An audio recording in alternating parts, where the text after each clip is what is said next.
पढ़े में जीरो दुल्हा हीरो बनी के अइल हो। मैथ ना बुझाला दुल्हा इंग्लिश बोलिया बोलल हो। मैथ ना बुझाला दुल्हा इंग्लिश बोलिया बोलल हो। मैट्रिक में पढ़ी के दुल्हा माटी में मिलवल हो। साइंस ना बुझाला दुल्हा हिंदी बोलिया बोलल हो। साइंस ना बुझाला दुल्हा हिंदी बोलिया बोलल हो। बीए में पढ़ी के दुल्हा बकरी चरवल हो। मैथ ना बुझाला दुल्हा साइंस बोलिया बोलल हो। मैथ ना बुझाला दुल्हा साइंस बोलिया बोलल हो। पढ़े में जीरो दुल्हा हीरो बनी के अइल हो।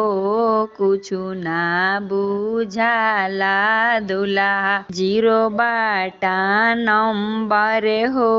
कुछु ना बुझाला दुल्हा जीरो बाटा नंबर हो। मैथ ना बुझाला दुल्हा इंग्लिश बोलिया बोलल हो।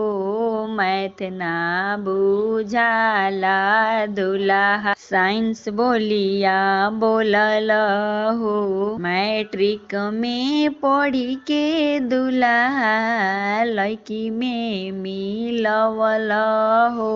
इंग्लिश ना बुझाला दुल्हा हिंदी बोलिया बोलल हो।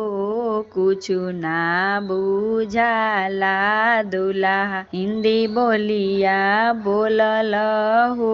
बीए में पढ़ी के दुल्हा बहिनी में मिलवल हो। जीरो बाटा नंबर आइल कुछु ना बुझाला हो।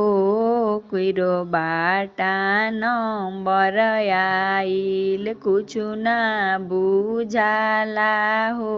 पढ़े के बेरिया दुल्हा बहिनी में गवल हो।